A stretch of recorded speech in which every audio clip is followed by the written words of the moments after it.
नमस्कार दोस्तों, चैनल में आपका फिर से स्वागत है। पिछले 2 एपिसोड्स में हमने सबसे महत्वपूर्ण कंटिन्यूएशन एंड रिवर्सल पैटर्न्स, उन्हें कैसे आइडेंटिफाई करें और उनका ट्रेड कैसे करें, इस पर बहुत डिटेल तरीके से डिस्कशन की है। कंटिन्यूएशन एंड रिवर्सल पैटर्न्स दोनों से डील करते समय हमारे पास इसके बारे में एक क्लियर आइडिया है, या शायद एक क्लियर डायरेक्शनल बायस है कि जहां ब्रेकआउट होगा। इसका मतलब है कि कंटिन्यूएशन पैटर्न्स के मामले में हम कंसोलिडेशन के बाद प्रीवियस ट्रेंड की डायरेक्शन में ट्रेड करने पर विचार करेंगे, और रिवर्सल पैटर्न्स के लिए हम प्रायर मार्केट ट्रेंड की ऑपोजिट डायरेक्शन में ट्रेड शुरू करने पर विचार करेंगे। लेकिन तीसरे प्रकार का पैटर्न जिस पर हम चर्चा करने जा रहे हैं, उसके साथ कोई डायरेक्शनल बायस नहीं जुड़ा होता है जब ब्रेकआउट या ट्रेड डायरेक्शन की बात आती है। या सरल शब्दों में, पैटर्न का ब्रेकआउट किसी भी डायरेक्शन में हो सकता है, और हम इस पैटर्न के ब्रेकआउट होने से पहले फ्यूचर ट्रेंड डायरेक्शन का जज नहीं कर सकते। चार्ट पैटर्न्स की इस कैटेगरी को न्यूट्रल चार्ट पैटर्न्स या बायलैटरल चार्ट पैटर्न्स कहा जाता है। चूंकि हम पोटेंशियल ब्रेकआउट डायरेक्शन के बारे में निश्चित नहीं हो सकते हैं, इसलिए फॉल्स ब्रेकआउट्स के कारण ये पैटर्न खतरनाक हो सकते हैं। अक्सर आप स्वयं पैटर्न की कंसोलिडेशन के ऊपर या नीचे ब्रेकआउट में एंट्री करते हुए पाएंगे और इस फॉल्स ब्रेकआउट्स का शिकार होते देखेंगे। मैंने अपने प्राइस एक्शन कोर्स में ब्रेकआउट और फॉल्स ब्रेकआउट पर पहले ही वीडियोस बना लिया है। अधिक जानने के लिए आप उन वीडियोस को देख सकते हैं। इस पार्ट में हम 3 बायलैटरल पैटर्न्स पर डिस्कशन करने जा रहे हैं, वे कैसे काम करते हैं, और एंट्री, एग्जिट और स्टॉप लॉस ऑर्डर्स सहित ट्रेड कैसे करें। हमारी डिस्कशन के 3 बायलैटरल पैटर्न इस प्रकार हैं। नंबर 1 सिमेट्रिकल ट्रायंगल्स है। इसके बाद सिमेट्रिकल एक्सपैंडिंग ट्रायंगल्स या ब्रॉडनिंग टॉप्स एंड बॉटम्स होता है। और फाइनली चैनल पैटर्न्स यानी राइजिंग चैनल और फॉलिंग चैनल पैटर्न्स को समझकर इस वीडियो एंड कर देंगे। यदि ये वीडियोस आपको ट्रेडिंग में बेहतर बनने में हेल्प कर रहे हैं, तो प्लीज इस वीडियो को लाइक एंड शेयर करें और एक हेल्दी ट्रेडिंग इकोसिस्टम बनाने के हमारे प्रयासों का सपोर्ट करें। यदि यह वीडियो अच्छा प्रदर्शन करता है, तो मैं मार्केट में चार्ट पैटर्न्स को आसानी से पहचानने के कुछ सिंपल वेज पर एक और वीडियोस बनाऊंगा। तो वीडियो को जरूर लाइक करें और मैक्सिमम बेनिफिट प्राप्त करने के लिए इसे अंत तक देखें। साथ ही चैनल को सब्सक्राइब करना और बेल आइकॉन को अनेबल करना सुनिश्चित करें, ताकि आप आने वाले किसी भी वीडियोस को मिस न करें। तो आइए अपनी डिस्कशन सिमेट्रिकल ट्रायंगल से शुरू करें। हमने असेंडिंग एंड डिसेंडिंग ट्रायंगल्स के बारे में बात की है। असेंडिंग ट्रायंगल्स बाएं से दाएं वॉलेटिलिटी में कॉन्ट्रैक्शन के साथ सेलर्स के कमजोर होने का संकेत देता है, जबकि डिसेंडिंग ट्रायंगल्स खरीदारों के कमजोर होने और वॉलेटिलिटी में गिरावट का संकेत देता है, जिससे एक स्ट्रॉन्ग ब्रेकआउट होता है। एक सिमेट्रिकल ट्रायंगल चार्ट पैटर्न का वर्किंग इन 2 ट्रायंगल पैटर्न्स के समान है। सिमेट्रिकल ट्रायंगल भी एक वॉलेटिलिटी कॉन्ट्रैक्शन पैटर्न है, लेकिन यहां हम शो नहीं है कि कमजोर प्लेयर कौन है। वॉलेटिलिटी में कॉन्ट्रैक्शन का मतलब है कि मार्केट में प्राइस वॉलेटिलिटी श्रिंक हो रही है, और यह एक स्ट्रॉन्ग सिग्नल है कि मार्केट जल्द ही ब्रेकआउट होने की संभावना है। हम ब्रेकआउट के बारे में बात करने से पहले आइए सीखें कि चार्ट्स में एक सिमेट्रिकल ट्रायंगल को आइडेंटिफाई कैसे करें। मुझे आशा है कि आप इस फैक्ट से परिचित हैं कि एक असेंडिंग ट्रायंगल के लिए एक असेंडिंग ट्रेंड लाइन सपोर्ट और एक फ्लैट रेजिस्टेंस लाइन होती है, जबकि एक डिसेंडिंग ट्रायंगल के लिए एक डिसेंडिंग ट्रेंड लाइन रेजिस्टेंस और एक फ्लैट सपोर्ट लाइन होती है। जब एक सिमेट्रिकल ट्रायंगल की बात आती है, जैसा कि नाम से पता चलता है, इस ट्रायंगल की साइड्स समान रूप से स्लोप्ड हैं, जिसका अर्थ है कि असेंडिंग ट्रेंड लाइन सपोर्ट का स्लोप और डिसेंडिंग ट्रेंड लाइन रेजिस्टेंस का स्लोप लगभग समान होता है। इन ट्रेंड लाइंस के भीतर कीमतों का एक्चुअल कंसोलिडेशन होता है। ये दोनों ट्रेंड लाइंस एक कॉमन पॉइंट पर मिलती हैं, जिसे एपेक्स कहा जाता है। एक सिमेट्रिकल ट्रायंगल पैटर्न को वैलिड माने जाने के लिए ट्रायंगल में कम से कम 2 लोअर हाइज और 2 हायर लोज शामिल होने चाहिए। ये पैटर्न एक फनल की तरह दिखता है, जिसमें वॉलेटिलिटी में कॉन्ट्रैक्शन के साथ प्राइस बाईं ओर से दाईं ओर स्क्वीज होता है, जो कैंडलस्टिक्स एंड प्राइस एक्शन के कमजोर होने से जुड़ी है। ये प्राइस एक्शन क्या दर्शाती है? इसका सीधा सा मतलब ये है कि न तो बायर्स और न ही सेलर्स को खरीदने या बेचने में कोई दिलचस्पी है। यह अपर ट्रेंड लाइन रेजिस्टेंस बनाने वाले लोअर हाई लेवल से स्पष्ट है, जो बाइंग प्रेशर की कमी को दर्शाता है, जबकि लोअर ट्रेंड लाइन सपोर्ट में हायर लोज फॉर्म होना सेलिंग प्रेशर में गिरावट का संकेत देते हैं।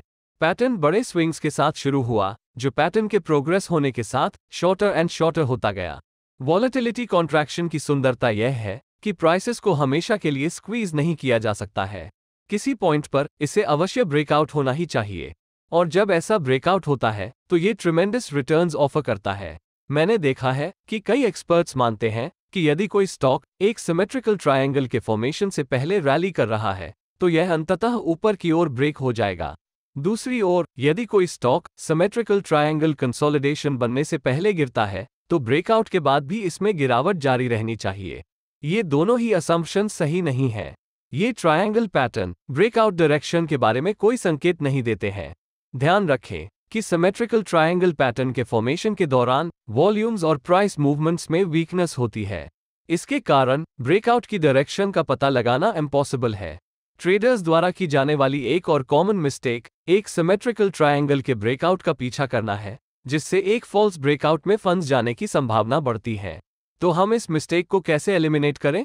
वॉल्यूम इंडिकेटर्स एक बेहतर ट्रेडिंग टूल है जिसका उपयोग आप ब्रेकआउट की पहचान करने के लिए कर सकते हैं। रियल ब्रेकआउट्स आमतौर पर हाई ट्रेडिंग वॉल्यूम और हाई वॉलेटिलिटी के साथ होते हैं, जबकि फॉल्स ब्रेकआउट्स आमतौर पर कम वॉल्यूम्स के साथ जुड़े होते हैं और यह ब्रेकआउट्स की तुलना में एक रेंज की तरह दिखते हैं।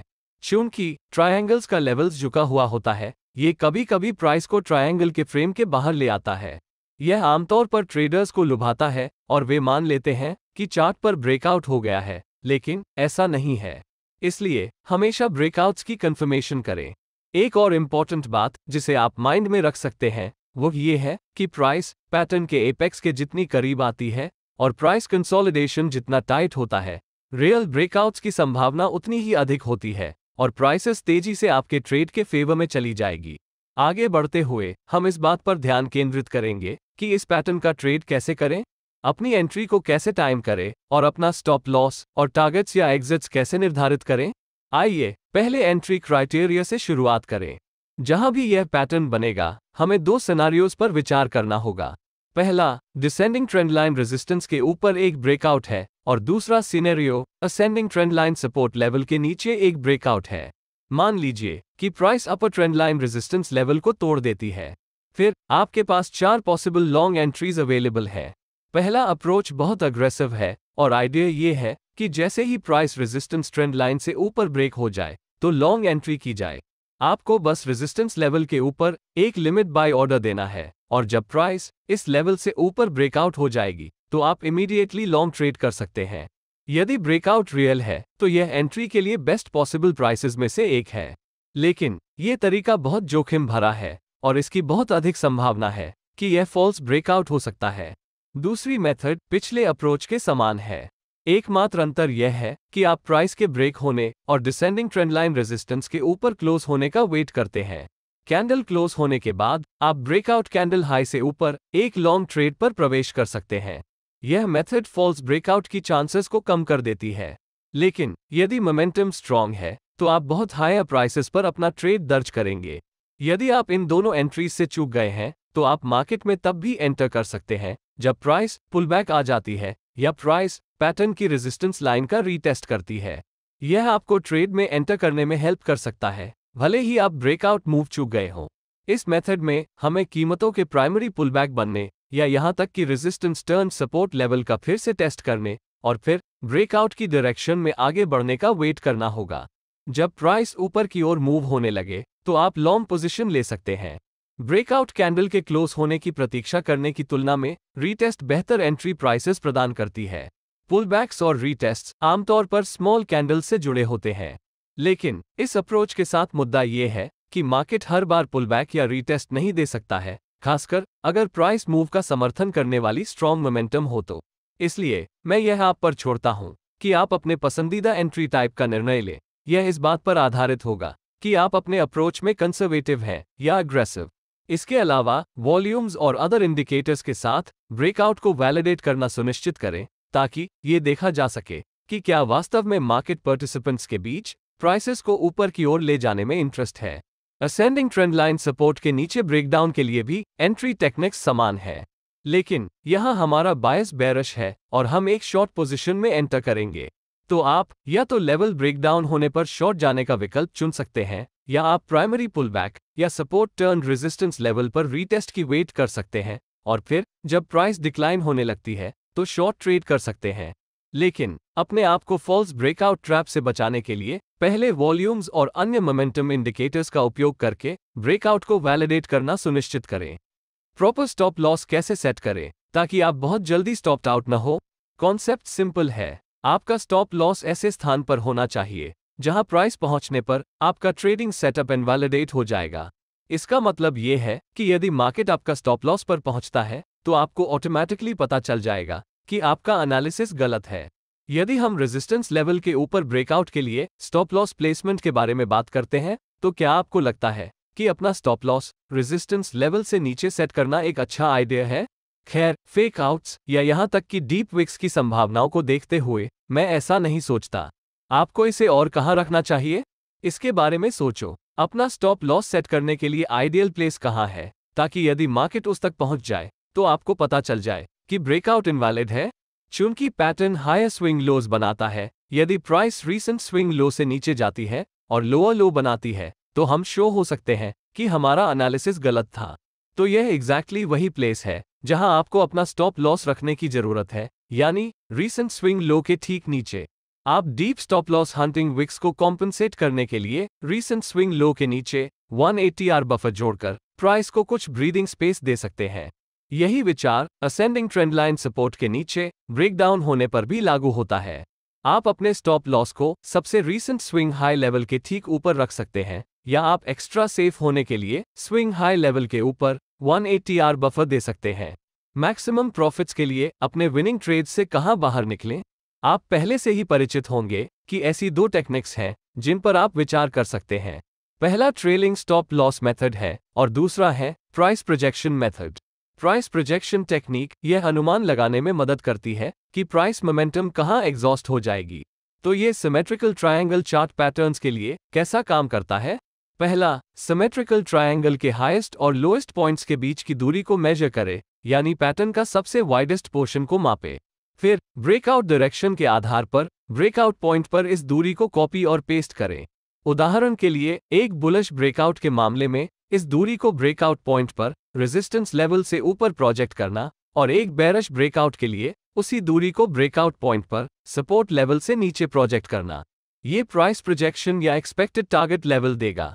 ट्रेलिंग स्टॉप लॉस की आइडिया ये है कि हमें पता नहीं है कि ट्रेंड कितने समय तक चलेगी, इसलिए हम जहां तक संभव हो सके ट्रेंड पर राइड करने के लिए स्टॉप लॉस को ट्रेल करेंगे, ताकि मार्केट हमारे फेवर में होने पर आपके प्रॉफिट्स को लॉक इन कर सके। तो आप अपने स्टॉप लॉस को ट्रेल कैसे करेंगे? खैर, आप मूविंग एवरेजेस जैसे इंडिकेटर्स का उपयोग कर सकते हैं। उदाहरण के लिए, आप 20 पीरियड, 50 पीरियड या यहां तक कि 200 पीरियड की मूविंग एवरेजेस का उपयोग करके अपने स्टॉप लॉस का ट्रेल कर सकते हैं। यह इस पर निर्भर करता है कि आप बाजार में शॉर्ट टर्म, मीडियम टर्म या लॉन्ग टर्म ट्रेंड पर विचार कर रहे हैं। इसका मतलब यह है कि आप तब तक अपनी पोजीशन बनाए रखेंगे जब तक कि ब्रेकआउट की डायरेक्शन के आधार पर बाजार मूविंग एवरेजेस से ऊपर या नीचे ब्रेक और क्लोज ना हो जाए। एक अधिक मजबूत टेक्निक यह है कि यदि आप ट्रेलिंग स्टॉप लॉस और प्राइस प्रोजेक्शन कॉम्बो बनाते हैं, यानी आप दोनों टेक्निक्स को जोड़ सकते हैं। इसका मतलब यह है कि यदि बाजार आपके पक्ष में चलता है लेकिन यह आपके प्राइस प्रोजेक्शन लेवल तक नहीं पहुंचा है, तो आप अपने ओपन प्रॉफिट्स को लॉक इन करने के लिए मूविंग एवरेजेस का उपयोग कर सकते हैं।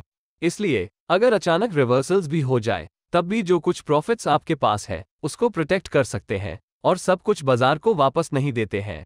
अब न्यूट्रल पैटर्न्स की दूसरी कैटेगरी की ओर आगे बढ़ें। इस विशेष पैटर्न को अलग अलग नामों से जाना जाता है, चाहे वो सिमेट्रिकल एक्सपैंडिंग ट्रायंगल हो या ब्रॉडनिंग ट्रायंगल पैटर्न या ब्रॉडनिंग टॉप या बॉटम पैटर्न हो। ये पैटर्न सिमेट्रिकल ट्रायंगल पैटर्न के मिरर रिफ्लेक्शन जैसा दिखता है। प्राइस बाईं से दाईं ओर स्क्वीज होने के बजाय ये हर स्विंग के साथ एक्सपैंड होती है।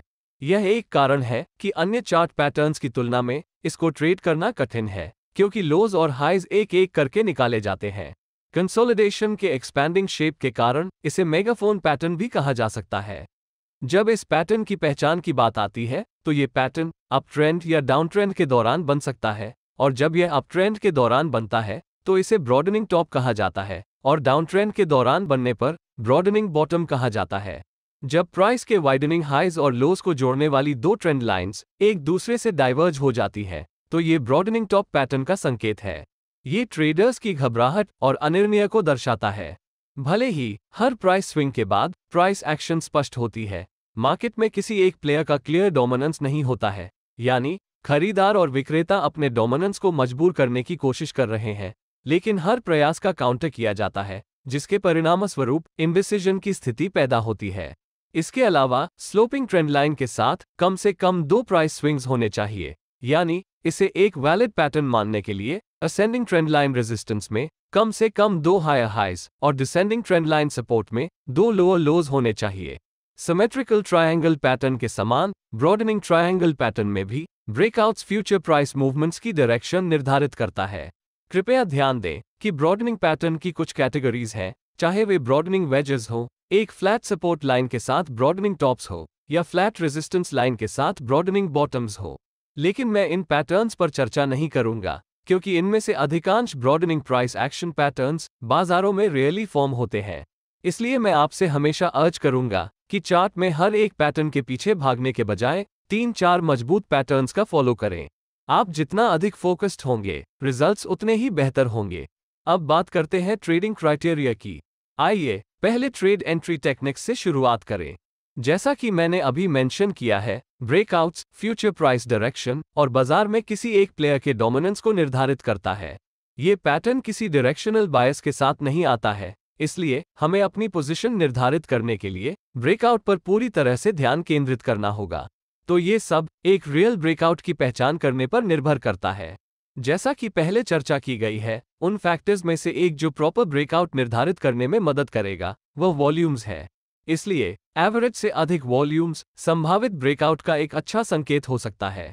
इसके अलावा आप फॉल्स ब्रेकआउट से बचने के लिए RSI, MACD आदि जैसे मोमेंटम इंडिकेटर्स का उपयोग करके ब्रेकआउट्स को वैलिडेट कर सकते हैं। तो इसे ध्यान में रखते हुए आइए उन सभी पॉसिबल एंट्रीज के बारे में बात करें जब ब्रेकआउट अपर ट्रेंड लाइन रेजिस्टेंस के ऊपर होता है। जैसे ही प्राइस रेजिस्टेंस लेवल से ऊपर ब्रेक हो जाती है, आप एक लॉन्ग एंट्री ले सकते हैं, क्योंकि इससे आपको एक अच्छी एंट्री प्राइस मिलेगी। लेकिन डाउनसाइड ये है कि यह फॉल्स ब्रेकआउट हो सकता है और आप फंस सकते हैं।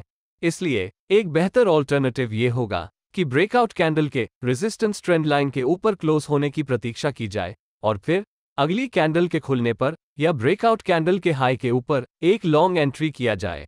इस अप्रोच के साथ समस्या यह है कि यदि ब्रेकआउट अच्छी मोमेंटम से जुड़ा है, तो आप खुद को बहुत हाई प्राइसेस पर खरीदारी करते हुए पाएंगे। इनके अलावा आप प्राइस में पुल बैक या असेंडिंग ट्रेंड लाइन का रीटेस्ट के बाद एक लॉन्ग पोजीशन ले सकते हैं। पुल बैक या रीटेस्ट कमजोर कैंडल से जुड़े होते हैं। जब प्राइस एक बार फिर ब्रेकआउट की डायरेक्शन में बढ़ने लगे, तो आप एक लॉन्ग ट्रेड कर सकते हैं। इन तरीकों का एडवांटेज यह है कि आप ब्रेकआउट चूक जाने पर भी ट्रेड में शामिल हो सकते हैं। लेकिन डाउनसाइड ये है कि पुल बैक या रीटेस्ट हर बार नहीं होता है, खासकर अगर ब्रेकआउट के दौरान मजबूत प्राइस मोमेंटम थी। यदि प्राइस पैटर्न के लोअर ट्रेंड लाइन सपोर्ट से नीचे गिरती है, तो वही एंट्री मेथड्स लागू होती है। उस केस में आप ब्रेकआउट पर या ब्रेकडाउन कैंडल के सपोर्ट लेवल से नीचे क्लोज होने के बाद एक शॉर्ट एंट्री ले सकते हैं। आप पुल बैक या लोअर ट्रेंड लाइन का रीटेस्ट के बाद भी ट्रेड में एंट्री कर सकते हैं। अब स्टॉप लॉस के बारे में बात करते हैं। इस पैटर्न के लिए स्टॉप लॉस लगाना एक कठिन काम है। यदि आप स्टॉप लॉस रखने के जनरल आइडिया के अनुसार चलते हैं, तो इसे बुलिश ब्रेकआउट के मामले में टॉप रेजिस्टेंस लाइन के नीचे या लोअर सपोर्ट लाइन के नीचे सेट किया जा सकता है। दूसरी ओर बेरिश ब्रेकडाउन के लिए स्टॉप लॉस को लोअर सपोर्ट लाइन के ऊपर या अपर रेजिस्टेंस ट्रेंड लाइन के ऊपर रखा जा सकता है। लेकिन इसके बारे में सोचो, इनमें से एक स्टॉप लॉस बहुत टाइट है। लंबी विक्स के साथ कोई भी प्राइस स्विंग आपके स्टॉप लॉस को हिट कर सकता है, जबकि दूसरा स्टॉप लॉस बहुत वाइड है, जो आपको खराब रिवॉर्ड टू रिस्क देगा। तो हम क्या करेंगे? इस मुद्दे का मुकाबला करने का एक तरीका यह है कि आप अपना स्टॉप लॉस पैटर्न के मध्य में, यानी पैटर्न के सबसे वाइडेस्ट पोर्शन के सेंटर में रखें। यदि आप अपने स्टॉप लॉस के प्रति बहुत अग्रेसिव हैं, तो आप इसे ब्रेकआउट कैंडल के संबंध में भी रख सकते हैं, प्रोवाइडेड आप प्राइस एक्शन के लिए पर्याप्त ब्रीदिंग रूम छोड़ दें। यदि आप ATR वैल्यू के 1 से 3 गुना तक कुछ बफर जोड़कर अपना स्टॉप लॉस लगाते हैं, तो इसे प्राप्त किया जा सकता है। अब हम टारगेट्स के बारे में बात करेंगे। इस पैटर्न के लिए मुझे वास्तव में अपने टारगेट्स का ट्रेल करने में कोई दिलचस्पी नहीं होगी। मैं प्रोजेक्टेड टारगेट्स से संतुष्ट हूं। आप प्राइस प्रोजेक्शन मेथड का उपयोग करके 2 टारगेट्स निर्धारित कर सकते हैं। पहला टारगेट टॉप और बॉटम ट्रेंड लाइंस के बीच सबसे स्मॉलेस्ट स्विंग की दूरी के बराबर होगा। इस दूरी को ट्रेंड लाइन के ऊपर या नीचे प्रोजेक्ट किया जाता है। यह इस बात पर निर्भर करता है कि यह ब्रेकआउट था या ब्रेकडाउन। दूसरा, टारगेट लेवल ट्रेंड लाइन के बीच सबसे वाइडेस्ट स्विंग की दूरी के बराबर होगा, जो ब्रेकआउट पॉइंट से प्रोजेक्ट होता है। अब आइए अंतिम प्रकार के बायलैटरल पैटर्न पर चलते हैं, जो चैनल पैटर्न्स हैं, अर्थात राइजिंग और फॉलिंग चैनल्स।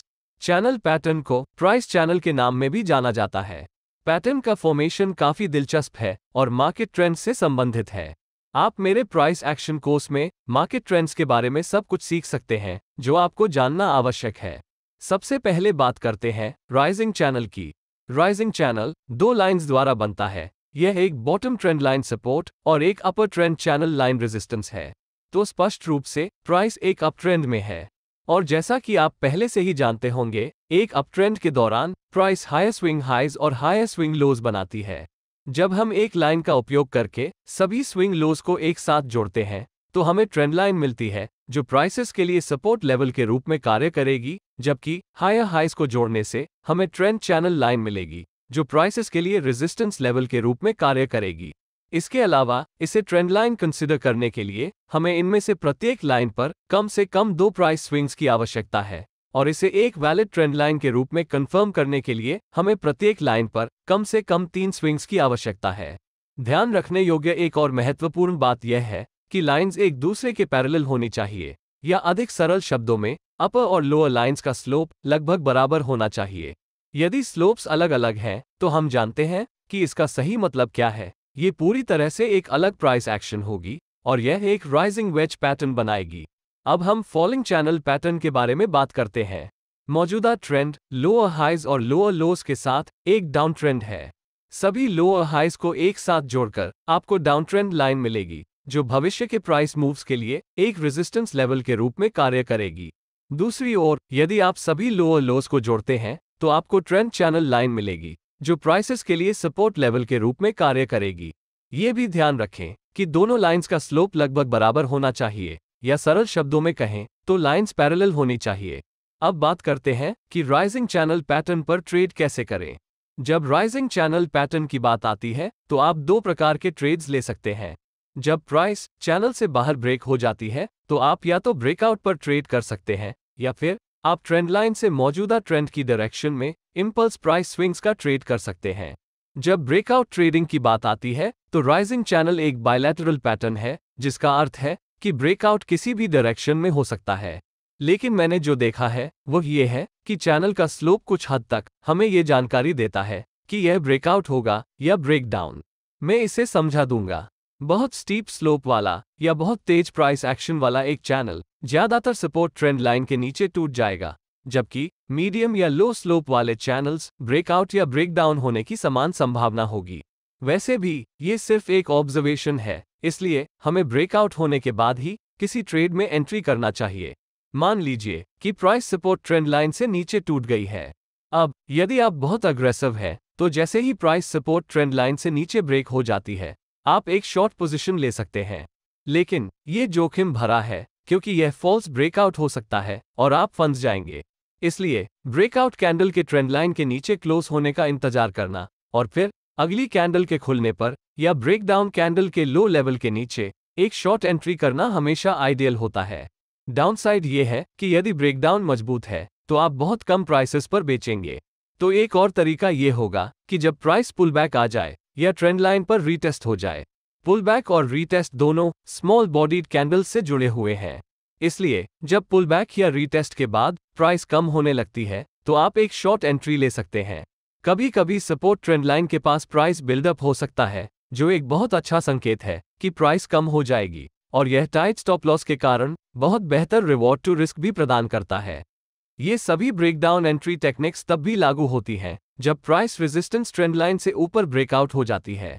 ऐसे सिनेरियो में हम या तो ब्रेकआउट के बाद प्राइस के रेजिस्टेंस के ऊपर क्लोज होने पर, या रेजिस्टेंस ट्रेंड चैनल लाइन के पास बिल्डअप के बाद, या ब्रेकआउट के बाद ट्रेंड चैनल लाइन पर एक पुलबैक या रीटेस्ट के बाद भी लॉन्ग ट्रेडिंग अपॉर्चुनिटीज की तलाश करेंगे। ध्यान देने योग्य सबसे महत्वपूर्ण फैक्टर्स में से एक है वॉल्यूम्स।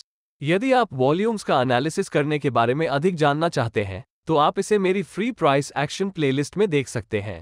वैसे भी ब्रेकआउट के दौरान एवरेज से अधिक वॉल्यूम्स होना चाहिए। इसके बजाय आप ब्रेकआउट्स को वैलिडेट करने के लिए मोमेंटम इंडिकेटर्स का भी उपयोग कर सकते हैं। आगे बढ़ते हुए आइए जानें कि अपना स्टॉप लॉस कैसे लगाएं। हम सपोर्ट लेवल से नीचे ब्रेकडाउन के लिए स्टॉप लॉस सेटिंग पर डिस्कशन करेंगे। चैनल पैटर्न का स्टॉप लॉस चैनल की विड्थ पर निर्भर करेगा। यदि चैनल बहुत नैरो है तो हम स्टॉप लॉस को अपर ट्रेंड चैनल लाइन के ठीक ऊपर रखने के बारे में सोच सकते हैं। लेकिन अगर चैनल बहुत वाइड है तो हमें कुछ अलग सोचने की जरूरत होगा, क्योंकि अगर हम स्टॉप लॉस को पहले की तरह ट्रेंड चैनल लाइन से ऊपर रखते हैं तो रिवॉर्ड टू रिस्क रेशियो प्रभावित होगा। तो हम क्या कर सकते हैं? ब्रेकडाउन एंट्री के लिए आप स्टॉप लॉस को उस चैनल के मिड पॉइंट के ठीक ऊपर रख सकते हैं जहां से ब्रेकडाउन हुआ था। लेकिन अगर आपने सपोर्ट ट्रेंड लाइन के पास बिल्डअप के बाद शॉर्ट एंट्री ली है तो आप अपना स्टॉप लॉस बिल्डअप या कंसोलिडेशन के ठीक ऊपर रख सकते हैं। अंत में यदि आपने पुल बैक या रीटेस्ट के बाद कोई पोजीशन ली है तो आप अपने स्टॉप लॉस को पुल बैक या रीटेस्ट कैंडल्स के हाईएस्ट विक के ऊपर कुछ बफर के साथ सेट कर सकते हैं। अब रेजिस्टेंस ट्रेंड लाइन के ऊपर ब्रेकआउट के मामले में समान स्टॉप लॉस कंडीशंस वहां भी लागू की जा सकती हैं, लेकिन इस मामले में यदि आपने ब्रेकआउट एंट्री ली है तो हम ब्रेकआउट पॉइंट से चैनल के मिड पॉइंट के नीचे स्टॉप लॉस लगाएंगे, या आप ब्रेकआउट के बाद बिल्डअप एंट्री के लिए स्टॉप लॉस को कंसोलिडेशन के नीचे रख सकते हैं, और अंत में पुल बैक या रीटेस्ट एंट्रीज के लिए पुल बैक या रीटेस्ट कैंडल्स की सबसे लोएस्ट विक के नीचे कुछ बफर स्पेस के साथ अपना स्टॉप लॉस सेट कर सकते हैं। अब टारगेट्स पर डिस्कशन करते हैं। हमेशा की तरह हम 3 तरीकों का फॉलो कर सकते हैं: price projection, trailing stop loss method, या दोनों का कॉम्बिनेशन।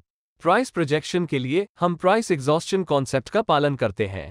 एक चैनल पैटर्न के लिए हम अपर और लोअर ट्रेंड लाइन के बीच की दूरी को मापते हैं और ब्रेकआउट की डायरेक्शन के आधार पर इस दूरी को लाइन के ऊपर या नीचे प्रोजेक्ट करते हैं। यह आपका प्रोजेक्टेड प्राइस टारगेट देगा। राइजिंग चैनल पैटर्न का एक दिलचस्प ऑब्जर्वेशन है, जब प्राइस सपोर्ट ट्रेंड लाइन से नीचे ब्रेकडाउन हो जाती है तो पिछले सभी swing levels price action areas के रूप में कार्य करेंगे। इसलिए आपको बारीकी से देखना होगा कि किस प्रकार की प्राइस एक्शन हो रही है और फिर निर्णय लें कि क्या अधिक प्रॉफिटेबिलिटी के लिए अपने ट्रेड्स को बनाए रखना है या अपनी पोजीशन से बाहर निकलना है। दूसरी मेथड आपके द्वारा फॉलो की जाने वाली ट्रेडिंग स्टाइल के आधार पर विभिन्न पीरियड्स के मूविंग एवरेजेस का उपयोग करके ट्रेलिंग स्टॉप लॉस का उपयोग करना है। इस कॉन्सेप्ट का कोर आइडिया ये है कि जब प्राइस ब्रेकआउट या ब्रेकडाउन एक चैनल या बस एक कंसोलिडेशन बनाता है तो इस बात की अच्छी संभावना है कि यह ट्रेंड लंबी पीरियड्स तक जारी रहेगी, और यदि आप अपने स्टॉप लॉस को ट्रेल कर सकें तो आपको अत्यधिक लाभ हो सकता है। आप ट्रेड से तभी बाहर निकलेंगे जब प्राइस मूविंग एवरेज को पार कर जाएगी।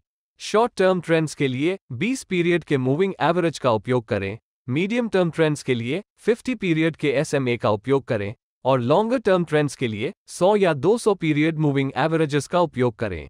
लेकिन यह एक अच्छा प्रैक्टिस है यदि आप प्राइस प्रोजेक्शन और ट्रेलिंग स्टॉप लॉस मेथड्स दोनों के संयोजन का उपयोग करते हैं, ताकि आउटकम चाहे जो भी हो आप प्रॉफिट्स कमाने में सक्षम होंगे। अब आइए राइजिंग चैनल पैटर्न पर ट्रेड करने की दूसरी मेथड पर नजर डालें। यह विचार केवल तभी वैलिड है जब बनाया गया चैनल पर्याप्त विड्थ के साथ हो, यानी सपोर्ट और रेजिस्टेंस लाइंस के बीच पर्याप्त प्राइस पॉइंट्स होने चाहिए। यहाँ विचार इंपल्स मूव्स का ट्रेड करने या बस ट्रेंड की डायरेक्शन में ट्रेड करने का है।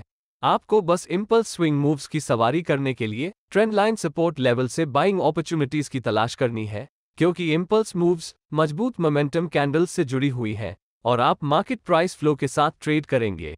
लॉन्ग एंट्री लेने के लिए आप सपोर्ट लाइन से बुलिश पिन बार्स जैसे बुलिश रिवर्सल कैंडलस्टिक्स का भी उपयोग कर सकते हैं। अपने स्टॉप लॉस को पर्याप्त बफर के साथ सपोर्ट ट्रेंड लाइन के नीचे या सपोर्ट लाइन से रिजेक्शन कैंडल की सबसे लोएस्ट विक के नीचे रखें। आपका टारगेट स्पष्ट रूप से रेजिस्टेंस ट्रेंड चैनल लाइन होगा। आप अपर ट्रेंड लाइन से करेक्शन मूव का ट्रेड भी कर सकते हैं, लेकिन मैं आमतौर पर ऐसा करने की अनुशंसा नहीं करता हूं। आइए अब फॉलिंग चैनल पैटर्न के लिए ट्रेडिंग क्राइटेरियाज पर ब्रीफली चर्चा करें। राइजिंग चैनल के समान जब फॉलिंग चैनल पैटर्न की बात आती है तो आप 2 प्रकार के ट्रेड्स ले सकते हैं। जब प्राइस चैनल से बाहर ब्रेक हो जाती है तो आप या तो ब्रेकआउट को ट्रेड कर सकते हैं, या फिर आप ट्रेंड लाइन से मौजूदा डाउन ट्रेंड की डायरेक्शन में इंपल्स प्राइस स्विंग्स का ट्रेड कर सकते हैं। जब ब्रेकआउट ट्रेडिंग की बात आती है तो फॉलिंग चैनल एक बायलैटरल पैटर्न है जो दर्शाता है कि ब्रेकआउट किसी भी डायरेक्शन में हो सकता है। लेकिन पहले की तरह चैनल का स्लोप कुछ हद तक हमें यह जानकारी देता है कि यह ब्रेकआउट होगा या ब्रेकडाउन। बहुत अधिक नेगेटिव स्लोप या बहुत स्टीप प्राइस एक्शन वाला एक फॉलिंग चैनल ज्यादातर रेजिस्टेंस ट्रेंड लाइन से ऊपर ब्रेकआउट हो जाएगा, जबकि मीडियम या लो स्लोप वाले चैनल्स ब्रेकआउट या ब्रेकडाउन होने की समान संभावना होगी। वैसे भी ये सिर्फ एक ऑब्जर्वेशन है, इसलिए हमें ब्रेकआउट होने के बाद ही किसी ट्रेड में एंट्री करना चाहिए। मान लीजिए कि प्राइस रेजिस्टेंस ट्रेंड लाइन से ऊपर टूट गई है। अब यदि आप बहुत अग्रेसिव हैं, तो जैसे ही प्राइस रेजिस्टेंस ट्रेंड लाइन से ऊपर ब्रेक हो जाती है, आप एक लॉन्ग पोजीशन ले सकते हैं। लेकिन यह जोखिम भरा है क्योंकि यह फॉल्स ब्रेकआउट हो सकता है और आप फंस जाएंगे। इसलिए ब्रेकआउट कैंडल के ट्रेंड लाइन के ऊपर क्लोज होने की प्रतीक्षा करना और फिर अगली कैंडल के खुलने पर या ब्रेकआउट कैंडल के हाई के ऊपर एंट्री करना हमेशा आइडियल होता है।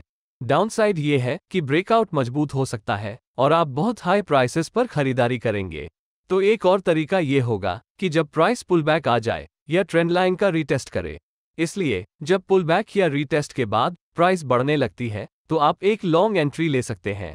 कभी कभी रेजिस्टेंस ट्रेंड लाइन के पास प्राइस बिल्डअप हो सकता है, जो एक बहुत अच्छा संकेत है कि प्राइस ऊपर की ओर ब्रेकआउट हो जाएगी, और यह टाइटर स्टॉप लॉस के कारण बेहतर रिवॉर्ड टू रिस्क भी प्रदान करता है। ये सभी ब्रेकआउट एंट्री टेक्निक्स तब भी लागू होती हैं जब प्राइस सपोर्ट ट्रेंड लाइन से नीचे टूटने में कामयाब हो जाती है। ऐसे सिनेरियो में हम या तो सपोर्ट ट्रेंड चैनल लाइन के नीचे ब्रेकआउट और क्लोज होने पर, या सपोर्ट लाइन के पास बिल्डअप के बाद या ब्रेकडाउन के बाद ट्रेंड चैनल लाइन पर पुलबैक या रीटेस्ट होने पर भी शॉर्ट ट्रेडिंग अपॉर्चुनिटीज की तलाश करेंगे। ध्यान देने योग्य सबसे महत्वपूर्ण फैक्टर्स में से एक है वॉल्यूम्स। आप ब्रेकआउट के दौरान एवरेज से अधिक वॉल्यूम का उपयोग करके रियल ब्रेकआउट को वैलिडेट कर सकते हैं। इसके बजाय आप ब्रेकआउट को वैलिडेट करने के लिए मोमेंटम इंडिकेटर्स का भी उपयोग कर सकते हैं। आगे बढ़ते हुए आइए देखें कि स्टॉप लॉस कैसे लगाएं। हम रेजिस्टेंस लेवल से ऊपर ब्रेकआउट के लिए स्टॉप लॉस सेटिंग पर चर्चा करेंगे। जैसा कि पहले मेंशन किया गया है, चैनल पैटर्न का स्टॉप लॉस चैनल की विड्थ पर निर्भर करेगा। यदि चैनल बहुत नैरो है, तब हम स्टॉप लॉस को लोअर ट्रेंड चैनल लाइन के ठीक नीचे रखने के बारे में सोच सकते हैं। लेकिन अगर चैनल बहुत वाइड है, तो हमें एक अलग स्टॉप लॉस के बारे में सोचने की जरूरत है, क्योंकि अगर हम इसे पहले की तरह ट्रेंड चैनल लाइन से नीचे रखते हैं, तो रिवॉर्ड टू रिस्क कम होगा। तो हम क्या कर सकते हैं? ब्रेकआउट एंट्री के लिए आप स्टॉप लॉस को उस चैनल के मिड पॉइंट के ठीक नीचे रख सकते हैं जहां से ब्रेकआउट हुआ था। लेकिन अगर आपने रेजिस्टेंस ट्रेंड लाइन के पास बिल्डअप के बाद लॉन्ग एंट्री ली है, तो आप अपना स्टॉप लॉस बिल्डअप या कंसोलिडेशन के ठीक नीचे रख सकते हैं। अंत में, यदि आपने पुलबैक या रीटेस्ट के बाद कोई पोजीशन ले ली है, तो आप अपने स्टॉप लॉस को पुलबैक या रीटेस्ट कैंडल्स की सबसे लोएस्ट विक के नीचे पर्याप्त बफर स्पेस के साथ सेट कर सकते हैं। अब सपोर्ट ट्रेंड चैनल लाइन के नीचे ब्रेकआउट की स्थिति में समान स्टॉप लॉस कंडीशंस वहां भी लागू की जा सकती हैं, लेकिन इस मामले में यदि आपने शॉर्ट एंट्री ली है, तो हम ब्रेकडाउन पॉइंट से चैनल के मिड पॉइंट के ऊपर स्टॉप लॉस लगाएंगे, या आप ब्रेकआउट के बाद बिल्डअप एंट्री के लिए स्टॉप लॉस को कंसोलिडेशन के ऊपर रख सकते हैं, और अंत में पुलबैक या रीटेस्ट एंट्रीज के लिए पुलबैक या रीटेस्ट कैंडल्स की हाईएस्ट विक के ऊपर कुछ बफर के साथ अपना स्टॉप लॉस सेट कर सकते हैं। अब टारगेट्स पर चर्चा करते हैं। टारगेट्स निर्धारित करना उसी तरह से किया जा सकता है जैसे राइजिंग चैनल पैटर्न के साथ किया जाता है।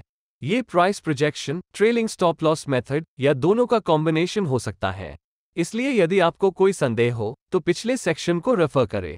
आइए अब फॉलिंग चैनल पैटर्न पर ट्रेड करने की दूसरी मेथड पर नजर डालें। यह आइडिया केवल तभी वैलिड है जब बनाया गया चैनल पर्याप्त विड्थ के साथ हो, यानी सपोर्ट और रेजिस्टेंस ट्रेंड लाइन के बीच पर्याप्त प्राइस पॉइंट्स होने चाहिए। यहां विचार इंपल्स मूव का ट्रेड करना है या बस मौजूदा मार्केट ट्रेंड की डायरेक्शन में ट्रेड करना है। आपको बस इंपल्स स्विंग मूव्स की सवारी करने के लिए ट्रेंड लाइन रेजिस्टेंस लेवल से सेलिंग अपॉर्चुनिटीज की तलाश करनी है, क्योंकि इंपल्स मूव्स मजबूत मोमेंटम कैंडल्स से जुड़ी हुई हैं और आप मार्केट प्राइस फ्लो के साथ ट्रेड करेंगे। आप शॉर्ट एंट्री लेने के लिए रेजिस्टेंस लाइन से बियरिश रिवर्सल कैंडलस्टिक्स जैसे बेरिश पिनबार्स का भी उपयोग कर सकते हैं। अपने स्टॉप लॉस को पर्याप्त बफर के साथ रेजिस्टेंस ट्रेंड लाइन के ऊपर या रेजिस्टेंस लाइन से रिजेक्शन कैंडल्स की हाईएस्ट विक के ऊपर रखें। आपका टारगेट स्पष्ट रूप से सपोर्ट ट्रेंड चैनल लाइन होगा। आप लोअर ट्रेंड चैनल लाइन से करेक्शन मूव का ट्रेड भी कर सकते हैं, लेकिन मैं आमतौर पर ऐसा करने की अनुशंसा नहीं करता। अब बहुत सारे अन्य पैटर्न्स हैं जो आप बाजारों में पा सकते हैं, जैसे राउंडिंग टॉप्स और बॉटम्स या सॉसर पैटर्न्स। इसके बाद डायमंड टॉप्स और बॉटम्स, वी टॉप्स और V bottoms, broadening wedges, island reversal patterns इत्यादि। लेकिन इन 3 वीडियोस के दौरान मैंने जिन पैटर्न्स पर चर्चा की है, यदि आप उनका सही ढंग से पालन करते हैं तो वे बाजार में प्रॉफिटेबली ट्रेड करने के लिए पर्याप्त से अधिक हैं। इसका मतलब यह नहीं है कि सभी ट्रेड्स लाभदायक होंगे, लेकिन आपके ट्रेड की सफलता की संभावना में काफी सुधार हो सकता है। इसके अलावा इन पैटर्न्स के ट्रेडिंग के लिए आप जो टाइम फ्रेम्स चुनते हैं वह भी इन पैटर्न्स की सफलता के लिए एक इंटीग्रल वेरिएबल बनता है। और अधिकतर यदि आप हायर टाइम फ्रेम्स पर ट्रेड करते हैं तो चार्ट पैटर्न्स की विन रेट्स में काफी सुधार होता है। तो इस वीडियो के लिए बस इतना ही। और यदि आप चार्ट में इन पैटर्न्स को खोजने के तरीके पर एक वीडियो चाहते हैं तो कृपया एक कमेंट छोड़ें और मुझे बताएं। अगर आपने आज कुछ नया सीखा है तो कृपया इस वीडियो को लाइक करें और इसे शेयर करें ताकि दूसरों की भी मदद हो सके। यदि आपने अभी तक चैनल को सब्सक्राइब नहीं किया है तो कृपया ऐसा करना सुनिश्चित करें और बेल आइकॉन भी अनेबल करें ताकि आप आने वाले किसी भी वीडियोस को मिस न करें। मैं आप लोगों से एक और वीडियो के साथ मिलूंगा, तब तक के लिए अलविदा।